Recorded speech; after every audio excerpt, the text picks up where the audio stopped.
Okay. Possibly we are now live. Maybe. Unfortunately, this doesn't have the useful thing on it.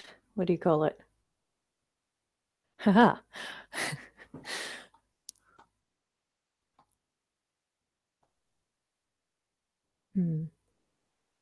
All right, so interestingly, it turns out that I can't see any of your comments in the Hangout thingy, like the group chat window. I can only see them on YouTube, which makes sense, but that just means you're a little bit behind me. So, hello. There are 3 people. Hooray! Hello, Gabriel and Vrulg and Valdegast. It is good to see that someone is here. Hello. How are you all doing?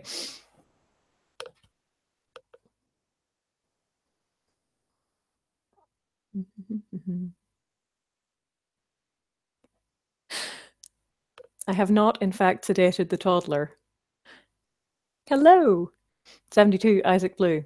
Very rhyming. I have not sedated the toddler. She is visiting her grandparents today, and so she is elsewhere, somewhere where there's a park and grandparents who give her a lot of food. Just like, here, have food constantly. Oh, you don't want any more food? How about going to the park? So it's basically toddler heaven. Anyway, we are here. This is good. And I was going to tell you about Patreon stuff and other things. No idea how much of a delay is on this.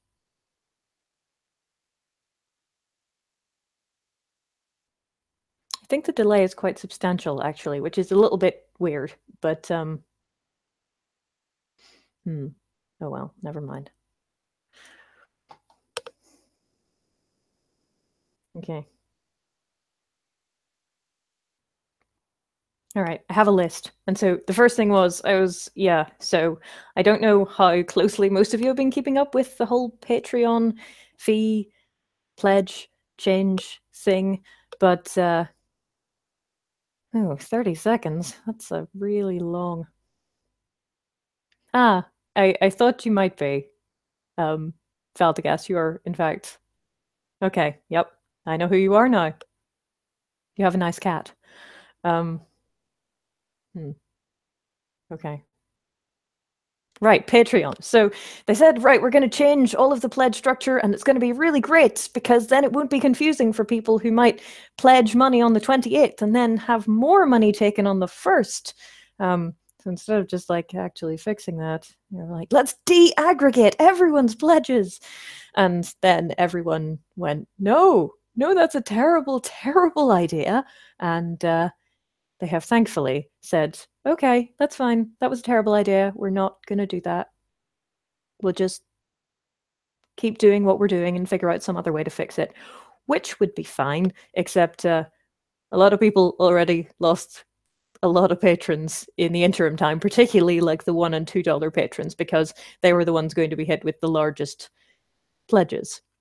So that happened. Some people on my Patreon, though, I did lose, some money. Some people actually put their pledges up, which was very nice of them.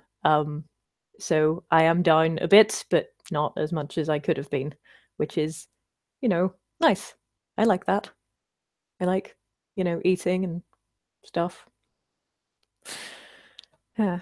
Anyway, I was hoping to get my cats on the stream, but they decided 10 minutes beforehand that what they really wanted to do was eat food and then go out the window. So hopefully they will return at some point.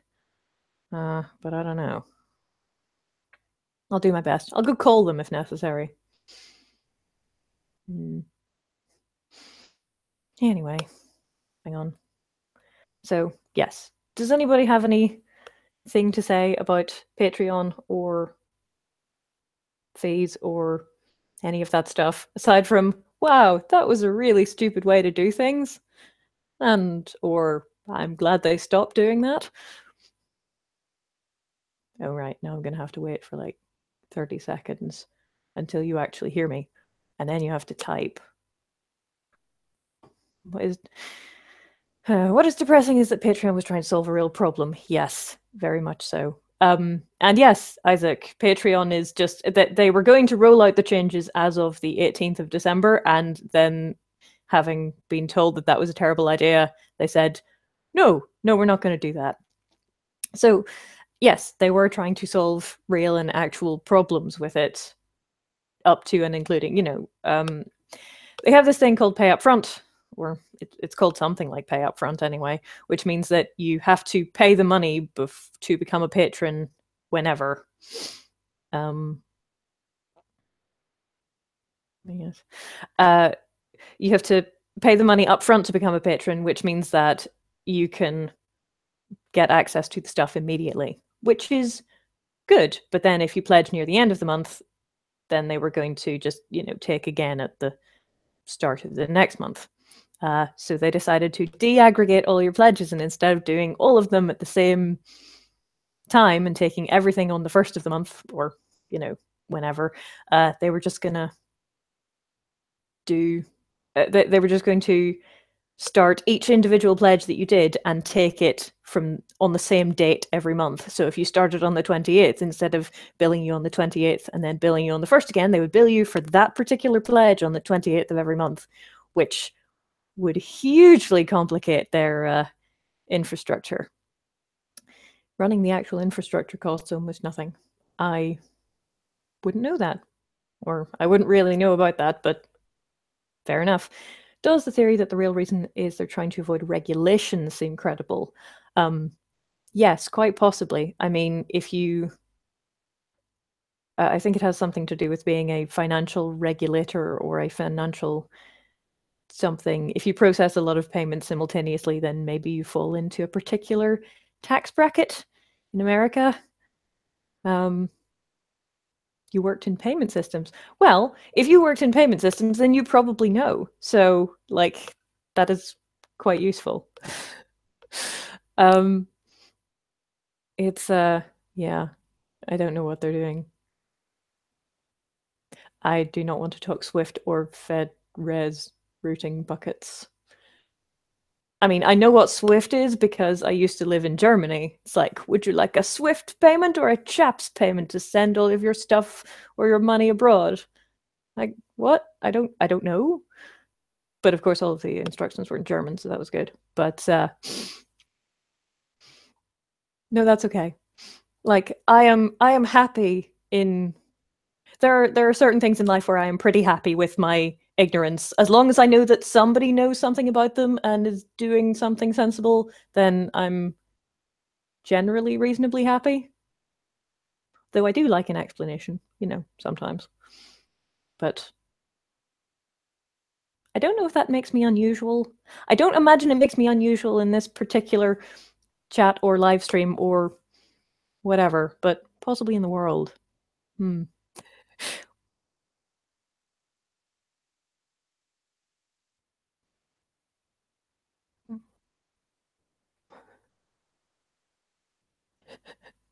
Going by the more boring a group is, the bigger their party at their conventions. The meetings of the Automated Clearinghouse Association must be epic.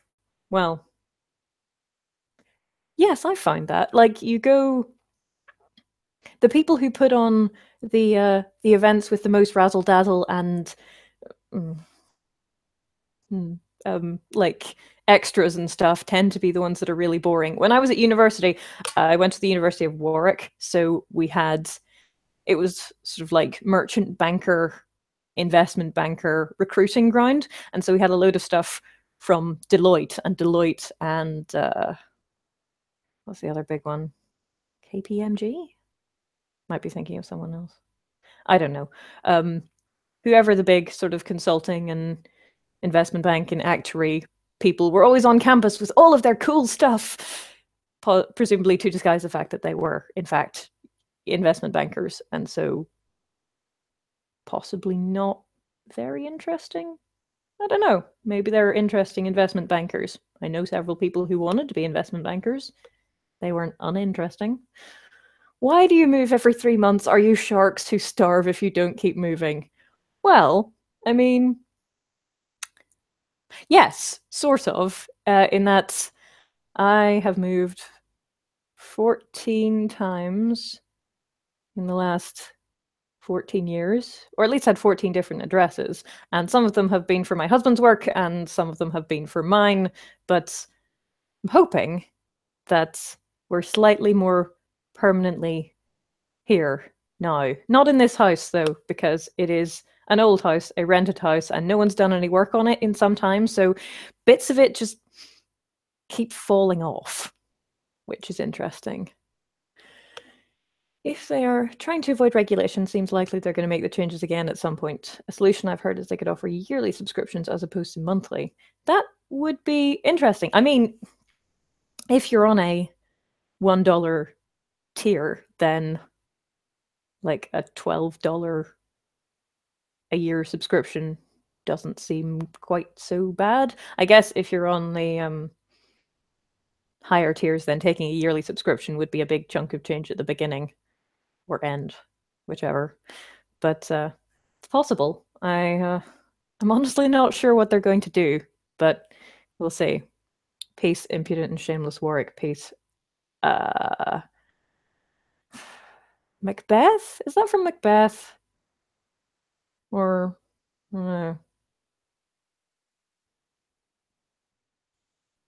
King Lear? No, it's not King Lear. They didn't have Warwick in King Lear. I don't think. It's been a while. In Henry the Sixth. No, we only did like the major tragedies in my school. Actually, interestingly, we once had a student teacher at GCSE English Literature who tried to persuade us that everything was, jolly and happy, and weren't we all friends and getting along? And we said, no, we weren't happy, because every single book we had ever done was completely miserable. And he said, in the optimistic way that newly qualified teachers sometimes do when confronted with a supremely cynical class of teenagers, oh, I'm sure they're not that bad. And so we listed them.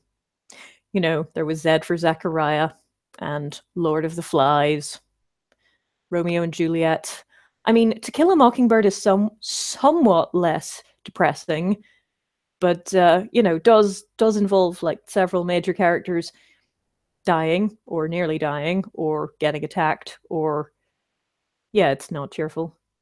We also did Macbeth and King Lear, and possibly the most boring of the Canterbury Tales, which is the Nun's Priest's Tale.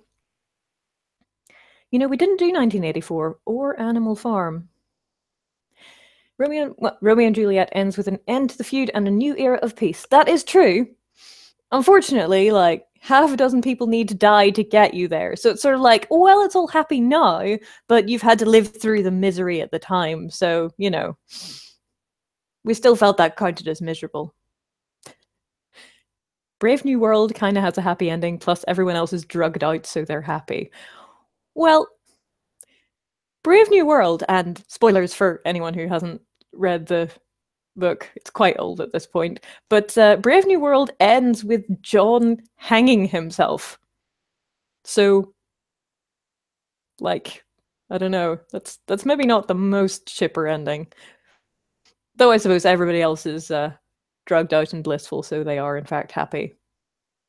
It's a pretty creepy book. Once a year charge would be fine for me, but I guess yearly subscriptions would make your and other creators' monthly income fluctuate a lot. That is true. I mean, it would be an interesting way to do it. I suppose you would then only have 12 possible payment dates, because, well, if you did it like by the month that you started, as opposed to always taking it in January, then I guess that would, maybe more people pledge in January or more people pledge in June, and so you'd still be a bit, excuse me, uneven. But Brave New World is a great example of why hedonism is not the ultimate ethical standard. Yes, well, in Brave New World, they do some really really horrible things in the name of hedonism, including, let's see. So they have. I've never seen a film of Brave New World, but it's interesting because they have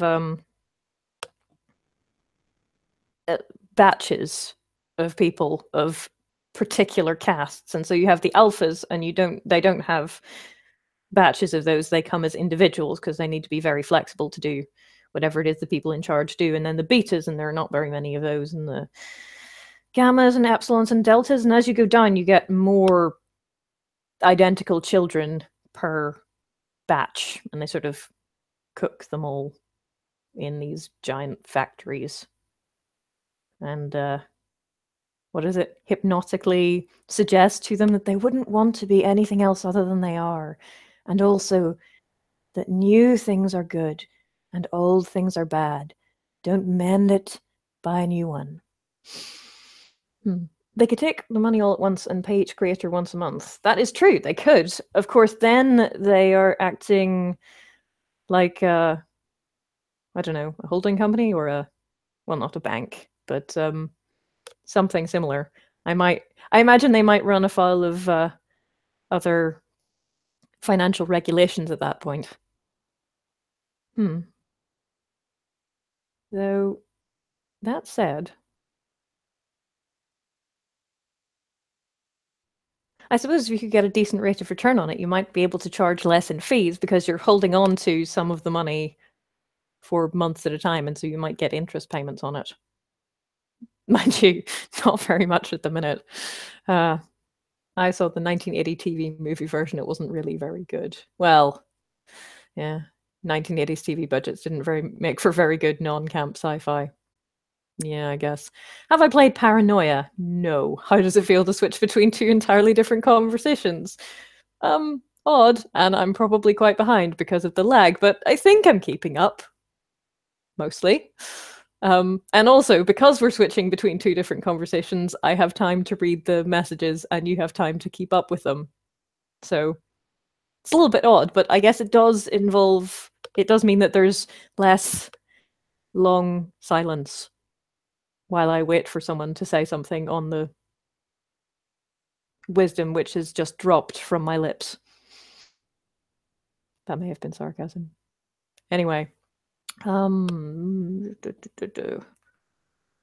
see.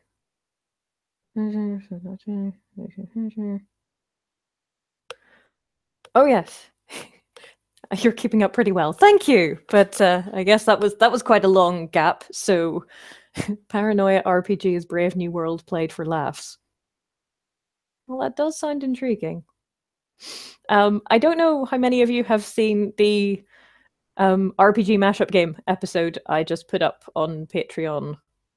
I mean, it only has 6 views, so it might have just been you guys, or it might have been someone else. But it's turned out really interesting, actually. Apparently, as it turns out, My Little Pony Friendship is Magic is a really good thing to mash up with stuff. Janelle did. Hello, Janelle. I'm glad. In general, other than D&D, which you've mentioned, what types of games do you enjoy? See, this is kind of bad because I maintain there are different kinds of nerds or geeks or whatever, but I am not really the board game playing kind because possibly it's just the people I play with, but they like to, win and play well, and that's fine, but it means that turns take absolutely ages. So basically, I like D&D, and because you can spend a lot of time discussing things, but it's fun because it's part of the game, and apples to apples because it's hilarious. And not really very much else. My husband plays a bunch of board games and seems to quite enjoy them. He's tried to get me onto paperback, but which was, I don't know if you can buy it now, but it was a Kickstarter thing. But he says I will like it, so I'm willing to take his word on this and try it at least once. But I think you need like 3 players or something, so can't do it at the minute. Toddlers make terrible game playing people I was going to say colleagues, but that's not right at all. That's people you work with, not people you play games with.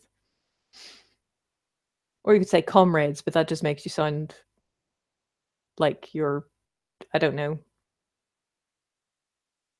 Jeremy Corbyn, maybe?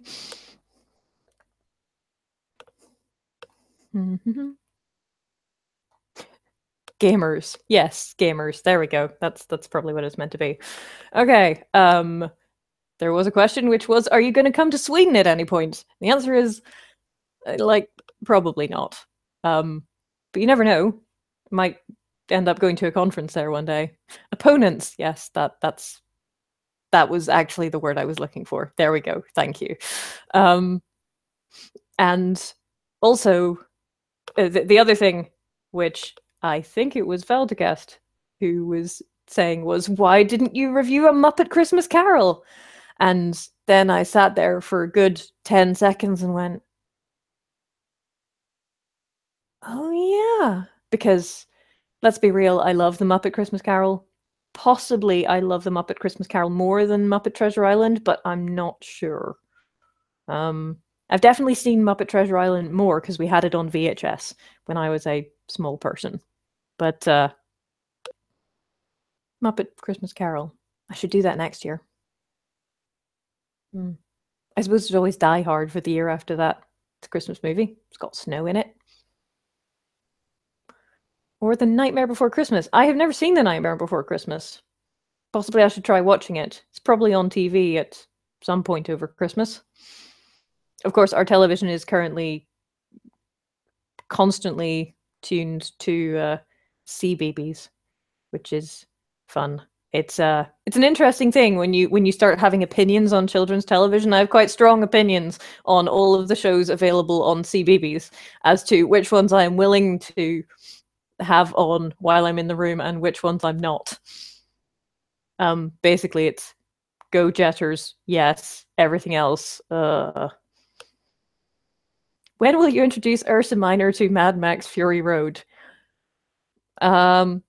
Probably when I think she is capable of not, crying a lot about the levels of violence and things getting blown up in it. Teletubbies. Yeah. She really loves the Teletubbies. I have no idea why. I don't know why children like Teletubbies, but they do. Also in the Night Garden, which is extremely trippy. Like, In the Night Garden is the sort of thing that you can imagine stoned university students watching.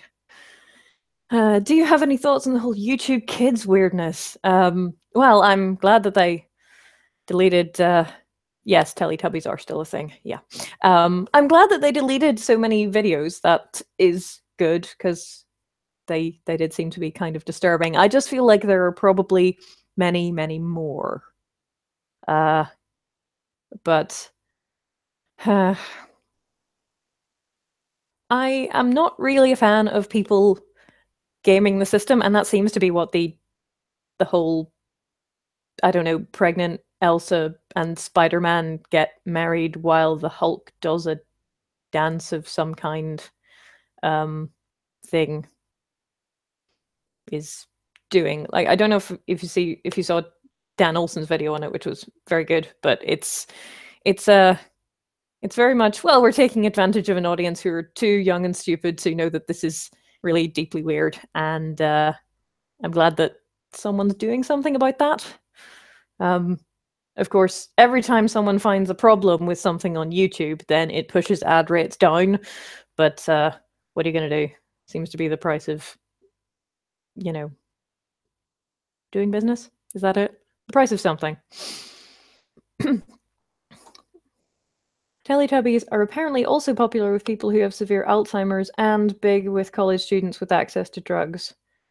Yeah, I could see that. I mean, they don't really speak. I mean, they speak like toddlers, which is to say only about 50% of what I say is actually comprehensible, which is interesting. But they have a narrator who says things in perfectly correct English. So, what are you going to do?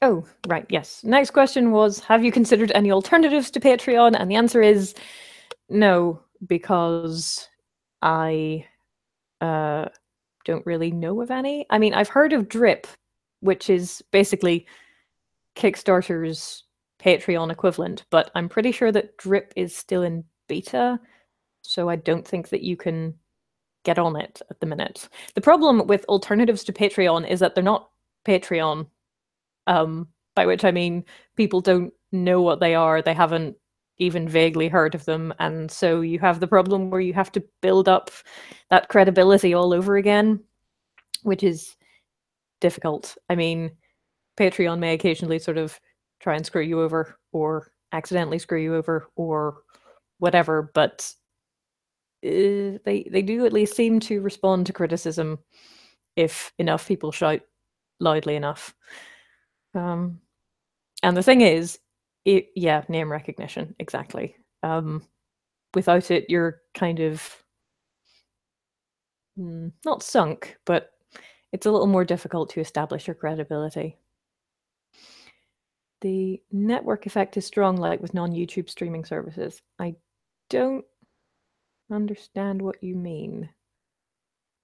I feel like the network effect is a thing I should know what it is, but I don't. Either I did know and I've forgotten, or I just never knew. Also, most of the others I've seen don't have as many good communication systems from creators to supporters. That's true. It's very easy to send people messages on Patreon. Not so much on the mobile app, I've got to say, having tried to do various things on the mobile app and ended up putting up a post which was just a title and then trying to delete the post and then finding out that there's no intuitive way to delete posts on the Patreon mobile app. If you put it up and you don't have a picture in it because you haven't figured out how to do that, then you're just kind of sunk. Hang on, network effect. Is that when you don't, like, because everyone you know uses the things. Oh, so there we go. Some things are popular mainly because a lot of people use them. Yes. I mean, obviously the definition of popular is that a lot of people use it, but that it's popular and it's easy for more people to use it because a lot of people use them. I mean, hello, you made it. Hey. I've lost my train of thought. Never mind. Oh yes, like YouTube subscriptions. So you have people who have, you know, one subscriber and it's their mum, and you have people who have a million subscribers, and the people with millions of subscribers are getting lots and lots and also losing lots and lots every day. But it isn't so important, whereas like 1,000 subscribers to a new person is much more valuable than 1,000 subscribers to an old person, but the old person is more likely to get it. Google Plus versus Facebook. I think, yeah, I'm pretty sure that's exactly what it is.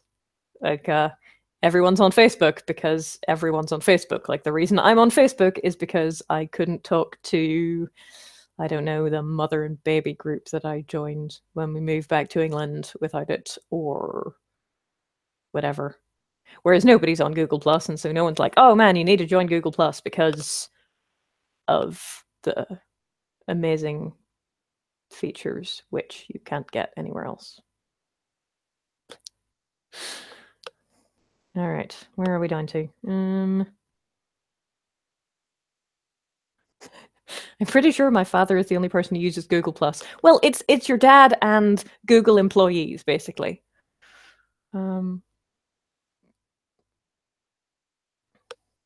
I used to use it a bit, and I still have what do you call it? I still have like auto posting whenever I put a YouTube video up. It goes up on Google Plus, and occasionally someone follows me on Google Plus, and I get an email, and I'm like, oh yeah, that. Donors have Patreon accounts because there are creators they are interested in creators join Patreon because a lot of donors have Patreon accounts. Right. Okay. I see. I learned a thing today. I now know what the network effect is. What do you think of Brexit and the peace with the IRA? Well, Prelude in Z or Z is going to follow me on Google Plus. Okay, thanks, Prelude. Well, as far as Brexit goes, like, I don't know. Well, like, we voted, and we voted narrowly to leave, and so having done so, I think we should do that. It would be nice if we could do that in like an orderly fashion, even though it's going to be a total shambles. It doesn't necessarily have to be a shambles, but it feels like it's going to be. Oh, hey, a cat. I really hope that Brexit is not a shambles. I feel like if it is, then maybe people won't. That other countries are less likely to leave the EU because they'll be like, well, see what happened to the UK. But there we go. Yeah, I hope that. I mean, they did a thing where they're like, oh yeah, we've got an agreement so we can get the border dispute sorted out, and except the agreement is sort of like completely. This is John, not this is John. John has his collar on. Sherlock just shoves his off. There we go. But the agreement is like, yeah, we think we'll agree to this, but nobody's actually, you know, what is the expression? Nothing's agreed until everything's agreed. So I hope that it doesn't all go horribly pear-shaped. Sherlock is a rebel, yes. And he doesn't have a clue.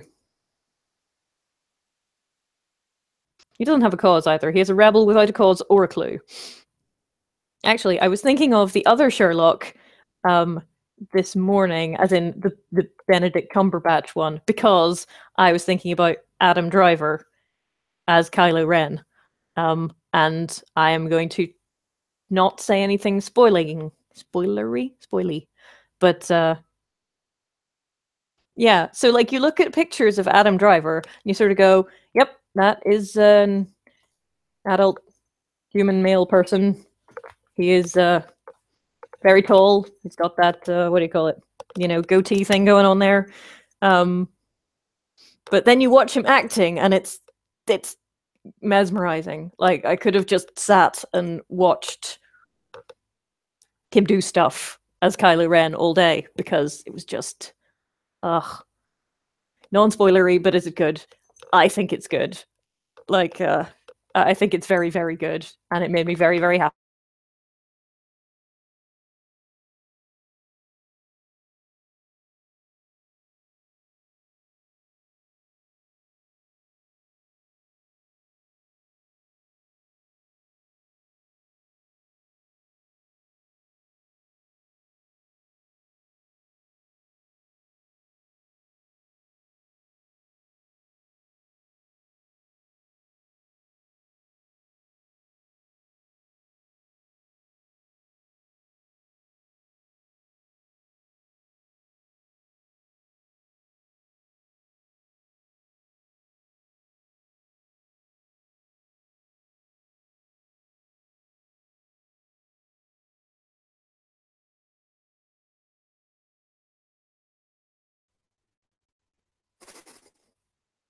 Sorry about that.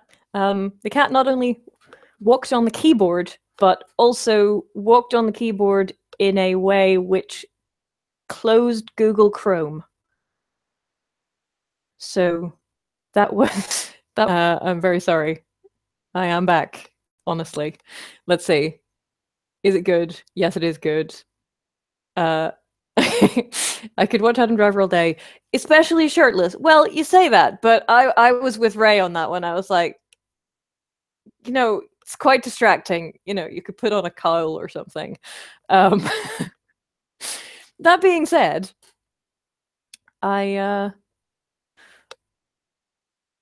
yes, I very much appreciated, like, it's like, oh look, it's shirtless Kylo Ren. I'm like, well, I appreciate shirtless Kylo Ren in both like the aesthetic sense, but mostly in the like, dang, I know how much work that represents and how much food you had to eat and how many nice things you had to forego eating. And so, you know, I props to you, Kylo Ren, or rather props to Adam Driver, who was the one who actually had to do the work, as opposed to Kylo Ren, who is a whiny baby, but a very compelling whiny baby. Oh yeah, we were just talking about Elsagate a little bit ago, except we did not call it Elsagate, but that is like, I like that. I don't really understand the trend of calling everything gate, but I really like it. So I just like calling things gate, even if they have no resemblance to Watergate at all. I'm glad that they've removed a lot of the weird videos. I hope that they take steps in the future to not like to root out the people who do things to take advantage of the fact that children are stupid in order to make lots of money off them. The cat does not agree with my opinion on The Last Jedi. Well, the cat is wrong. The cat is also... Hang on. Hello. Yeah. Are you going to, like, perform and be cute or something? No, you're just gonna sit there. Okay, well, that is fair enough, I guess. Mm-hmm.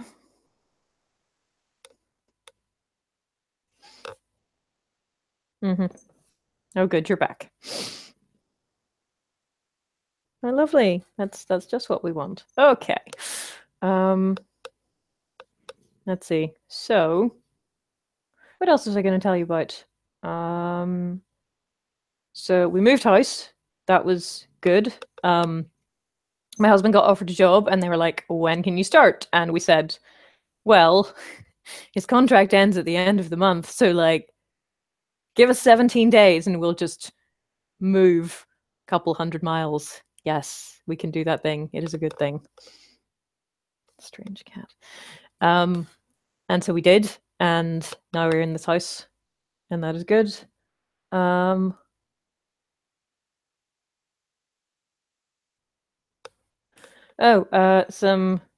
I think I got doxxed. In that I have like several dozen over the course of a month phone calls from numbers which don't exist on to my old phone, which was interesting. But I didn't find out about it until much later because it's basically just an MP3 player now. So I was like, oh, I should take it out of airplane mode and charge it up. Oh, look at all these missed calls I have from... Those don't exist. That's weird. Oh well, never mind. So that happened. But you know, I'm fine. Nothing terrible has occurred. And one of the advantages of moving so much is that well, it's like, well, mwahaha, someone has managed to find your address. It's like, that's wonderful. Which one? What country is it in? And if you're in the right country, what county? And please don't send lots of pizzas there because I don't think whoever lives there will be impressed. It might be a scam phone call, possibly, but it was a lot of different numbers. Like phone numbers which aren't phone number shaped. Like they would have 20 numbers, or they'd only have 5 numbers or something. Ah, okay. How many bear-ups can there be? There are not many bear-ups, unfortunately. And I was thinking about making a video on this, actually. What concerns me more if someone tries to dox me is not me particularly, because I live in England and I'm not... I mean, I've moved a lot. I'm not particularly easy to locate. But there are Jill bear-ups in the world aside from me, and most of them are some years older than me, and some of them live in the United States. And so I'm worried that there are people who are bright enough to be like, yeah, I hate you, I'm going to put your information on the internet, but not bright enough to figure out that a person who lives in England would not also live in, say, Wisconsin, because I started getting all of these weird emails, but most of them got sent to spam. But one of them, which didn't, and then I realized there were like 400 of them, was it was like, we would like to help you sell your house, and it gave an address,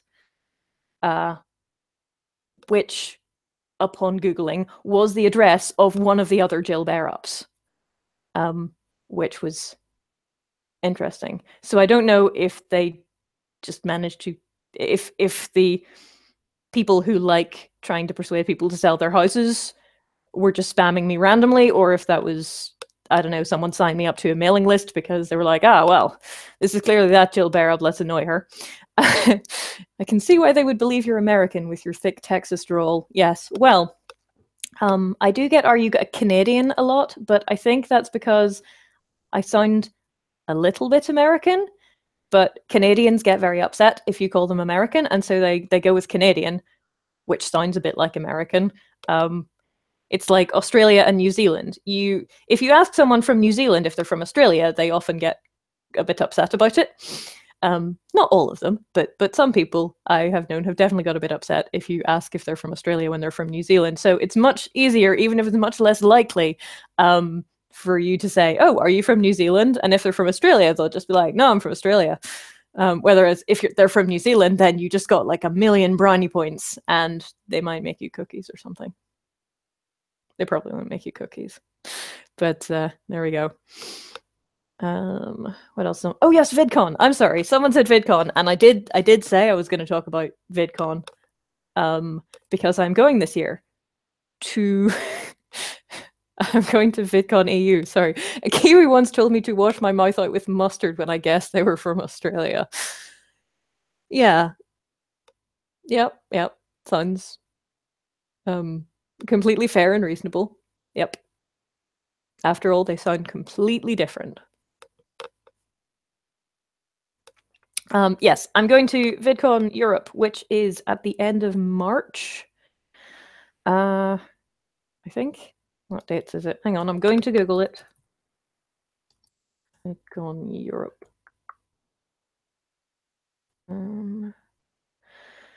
Thursday, 22nd of March, registration open. Okay, so it's the 23rd to the 25th, I guess? 23rd and 24th, maybe? They've decided to do it a bit differently this year. I have a friend from England who has an Australia shirt. He likes to confuse people. Yes. My husband has a cricket-themed shirt making fun of Australia. I don't think he's ever worn it in public, but he got it as a Christmas present. Someone was like, hey, you're English. You like cricket. Have this t-shirt which is insulting to Australians, or at least to Australians who like cricket. So last year I went to VidCon, and it was in Amsterdam, and it was a lot of fun, but not... there were some, flaws. One of the things was that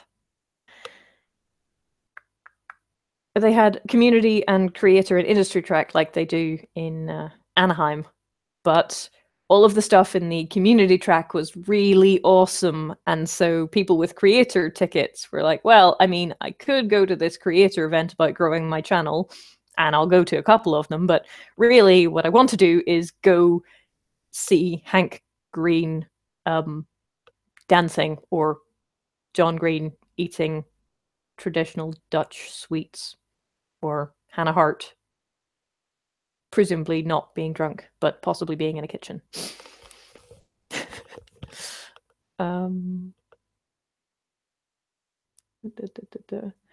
Traveling in Europe during the start of the Iraq War, I practiced my pronunciation as the Canadian. Yes. I know a few Americans who have pretended to be Canadian when traveling in Europe during other times, but basically just to avoid both the anti-American bores who would like to lecture at length, and also the people who just give you the really pitying expressions. I imagine it's a similar one that when you say you're from Northern Ireland, but Northern Ireland, everyone's like, well, they're kind of a little bit less crazy nowadays, whereas America, not so much. I saw an article about you that guessed you were Scottish. Of course, the Scots are originally Irish, so not entirely wrong. Well, yeah, I get Scottish a lot too, but mostly from Americans, interestingly. I bought the husband the Canadians like it on top t-shirt when we started dating. Oh dear. Hello again, John. I'm very glad to hear that. Okay. Sorry, back on topic. I'm keeping up, honestly.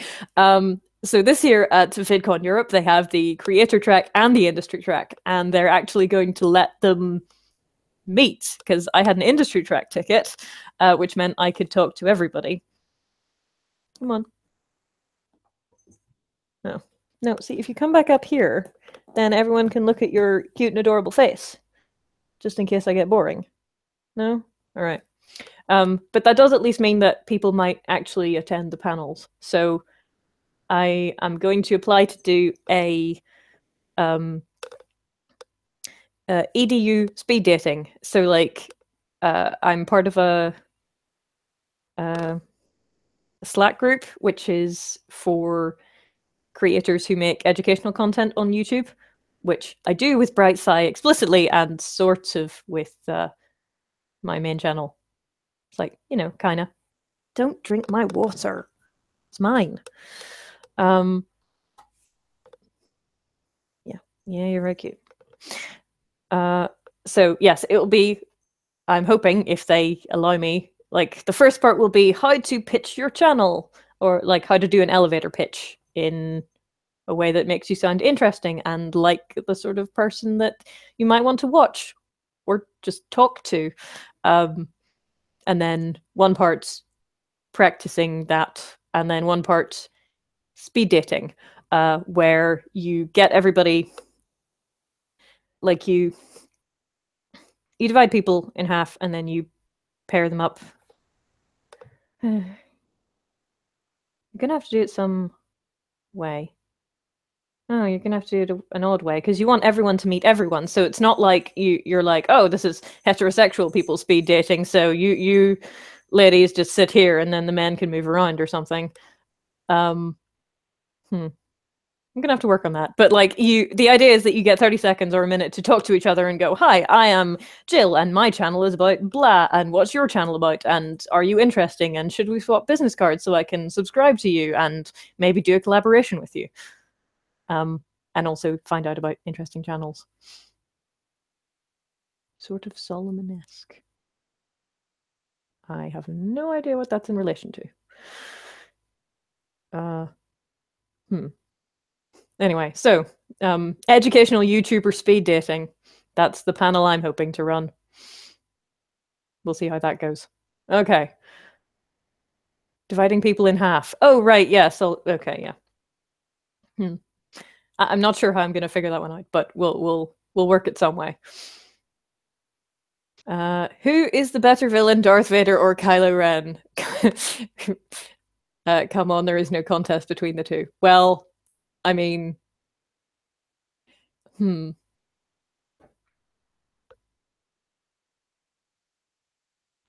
like, I gotta tell you, I really like Darth Vader a lot, but I find, possibly it's because I don't know how the story ends yet, but I find Kylo Ren very compelling as a villain because he's just so rubbish at it, which I kind of like. It's like, why are you so incompetent? You eat it. But I don't want to say anything more about that because most of my revised thoughts on Kylo Ren are from The Last Jedi, and so I don't want to spoil things. Okay. Hello, big fan of the show. Thank you. I've been watching older Stuff You Like episodes, and I've been wondering if you had any plans to talk about the newer Marvel movies. Maybe. I mean, I did Iron Man 3 and Thor 2, and I have sitting right here Avengers Age of Ultron, which I keep meaning to watch again and do a proper review of, so definitely that one. But I don't know. I think I've kind of got a little bit burned out on the sheer quantity of the movies. Like, Ant-Man was... I went in expecting not to like it, which was interesting. But I did like it. It was, you know, fine, and it was funny, and that was good. But yes, I may do some more at some point in the future. But because I haven't really been to a cinema in a while, except for when I make special arrangements so I can go see Star Wars, that means I haven't seen Thor Ragnarok, and so everyone's like, "Yeah, Jeff Goldblum and Loki and stuff," and I'm like, "Yeah, I know the things." That's exactly the way I felt about Ant-Man. That's good. Okay, I'm glad I wasn't the only one. I just went in thinking, "Oh, I'm gonna hate this." Doctor Strange too. I loved it a lot, but I'm scared to admitting it publicly. Oh, see, that's yeah, yeah. Some people are kind of yeah. I no, I get that. I have Doctor Strange on DVD as well. Actually, I was trying to watch it the other day, but Kat, what are you doing? Yes, the toddler was not having it. I'm the only one who didn't like Thor Ragnarok. Oh, okay, fair enough. I don't know if I like Thor Ragnarok, so it might be you and me. Doctor Strange was great. Yes, I really liked how trippy it was. Like the visual effects were very kaleidoscopically distinctive. Let's put it like that. That was nice. I enjoyed it a lot. I also thought that Doctor Strange having an expansive collection of spinning watches. Like this is the thing I remember. There are two things I remember from the Doctor Strange film. Him bounding over at the very end and going, "What's your face? I'm here to bargain." And also that he opens a drawer and he has like a whole tray of watches which are spinning gently in their little resting places. It was odd. Da-da-da-da.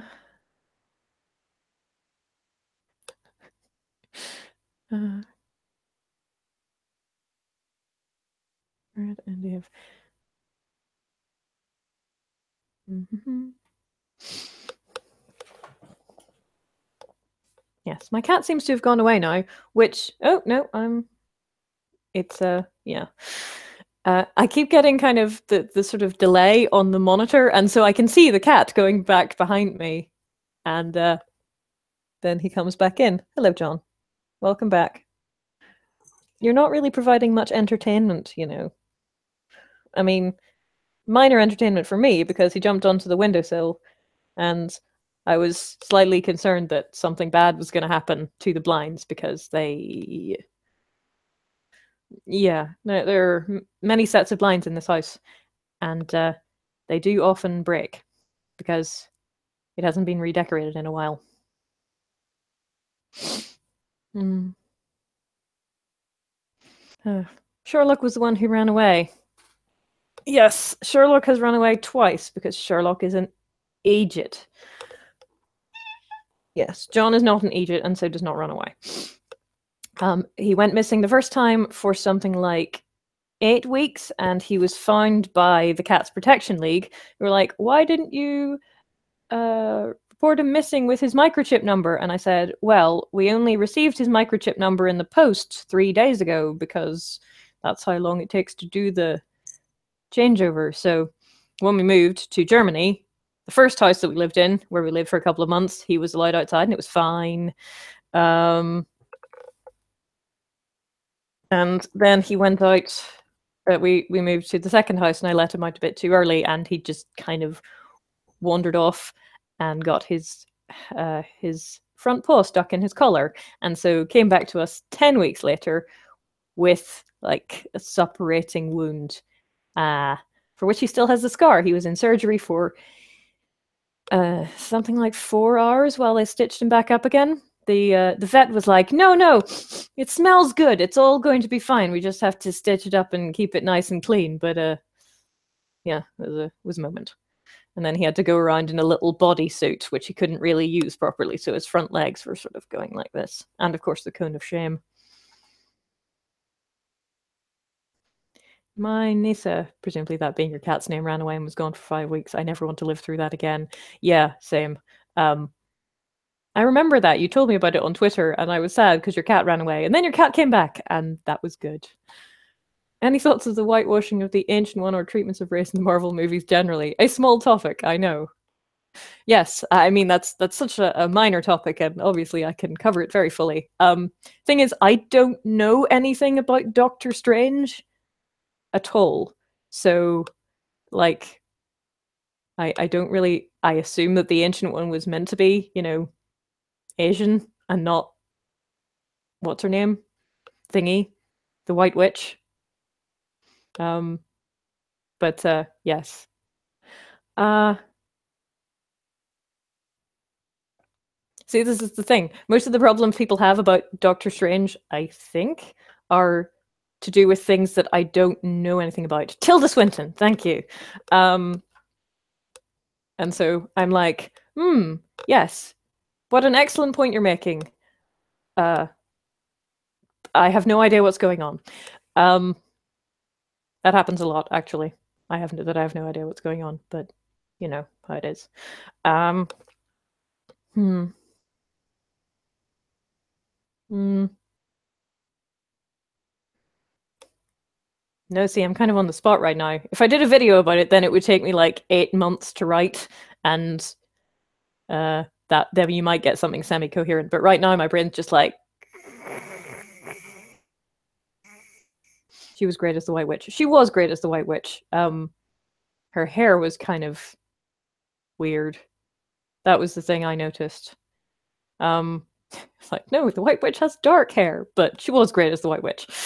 I'm a little strange like that, but I am from Northern Ireland, and so my grandmother used to live very near to St Mark's Church in East Belfast, which is where C.S. Lewis's grandfather was vicar, or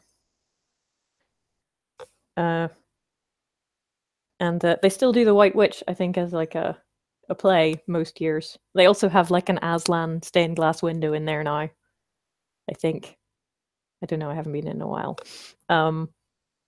But yes, I do like it when they put, The Lion, the Witch, and the Wardrobe on screen.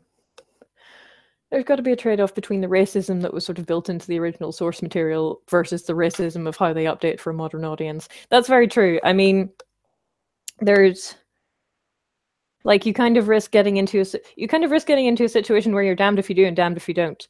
Like if you update it and you keep the characters in, then someone will say you're promoting racist stereotypes. And then if you change it so it's not a racist stereotype, then you're whitewashing the characters. And then if you just avoid touching that whole thing, whatever, then you're denying that it ever happened. It's like, I don't know how to square that circle. So, but I wouldn't, would I? I really liked it how they handled that with the Mandarin as well. Like miscellaneous Eastern mystic woo. Exactly, yes. A straight adaptation of the comic Mandarin would not be cool. See, again, I'm gonna have to take your word on that, but yeah, I'm pretty much just gonna take your word on that and go with yes. That is a very sensible statement.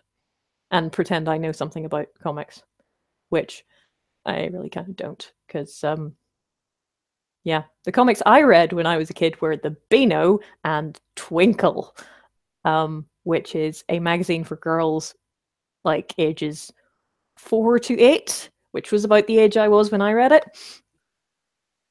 So yes, I didn't really do superhero comics at all.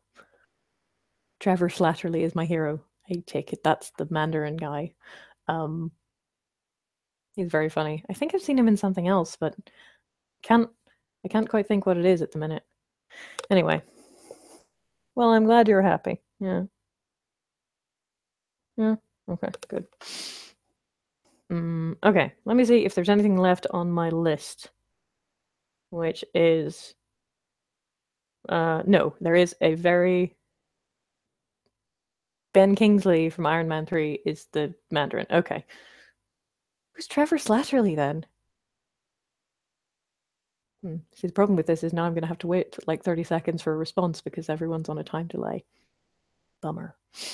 In the meantime, there is nothing left on my list of things I was going to talk about, and we have been talking for an entire hour. Or rather, I've been talking for an entire hour.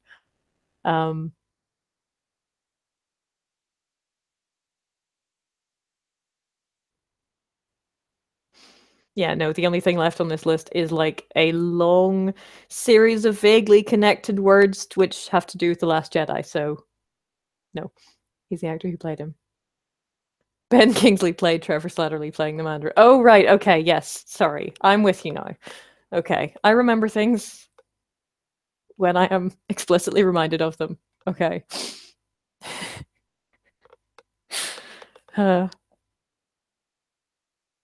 Don't look at me like that. You've had an entire day unbothered by a toddler.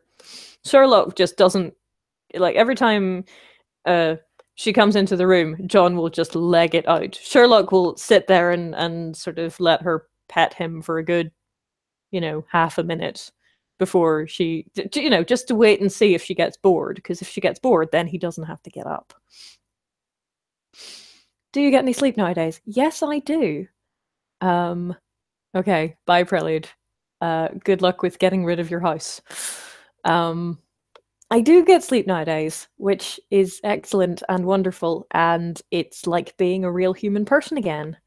Yeah, because that was, yeah, it was a long, like, 14 months before she sort of learned how to sleep. It was bad.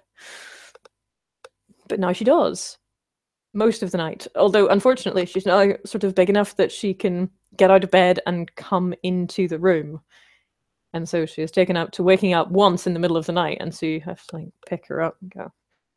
Now we're going back, lying down, sleep, do that thing. It usually works.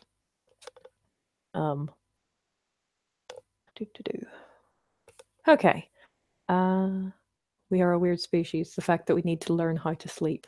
Yes, it's a bit odd, really, that you have to. You need to learn how to sleep. Well, I suppose it's not so strange that you need to learn how to sleep for long periods of time, because I'm guessing that evolutionarily speaking, try saying that 5 times fast, it's not really a survival trait. I mean, at some point it becomes so, like, that there is only so little sleep you can get by on before you start like hallucinating or being really irrational and making very bad decisions. But I'm guessing when you're a very small person with quite a small stomach, then sleeping and waking up frequently is better, because if you're so dependent on everyone around you, you need to like remind them that you're there. Hello, yes, I'm still here. I'm still alive. The issue with humans is that we're all kind of premature, because if we got any bigger before birth, no one could give birth. Yeah, I have heard this. Like, if we had comparable gestation periods to other animals, like elephants or apes or something, then it would be more like a 12-month pregnancy. Don't know how I would feel about that, to be honest. I mean, aside from the obvious fact that you wouldn't be able to physically give birth, but yeah, after 40 weeks plus some, because she was late, thanks, you're just really kind of done with it. Like, please, just out. Thank you.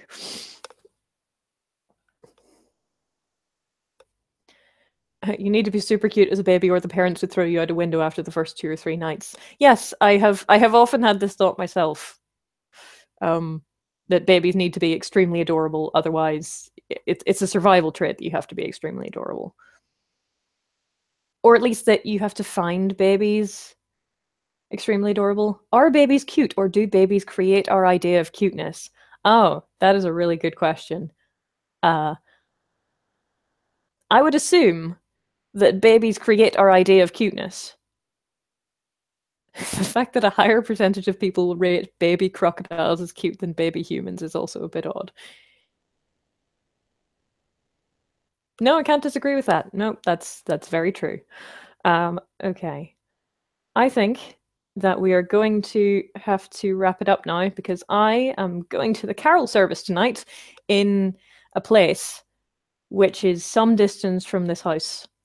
And so I need to go and eat something before I do that, and then go and find it in the dark down some country roads. That should be fun. It's fine. It's not like I have to cycle to it, so, you know, it could be worse. Or as my grandmother used to say, sure, you're not walking. Anyway, some people get grants to study very strange things. Yes, they do. I think this live stream was a success. Me too. I am quite impressed that we kept a conversation going with a 30-second lag and various topic changes like pretty well. So give our best to Ursa Minor and the husband. I will do that thing. And okay, I need to figure out how to hang up now. Hold on. Okay, I need to go back into Google Hangouts. Right. Okay. I'm going away now, and I will see you all very soon. Thank you very much for coming.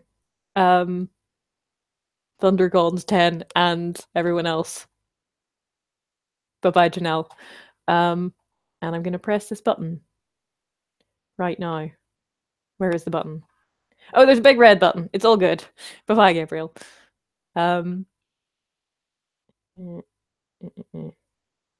All right. See you next time.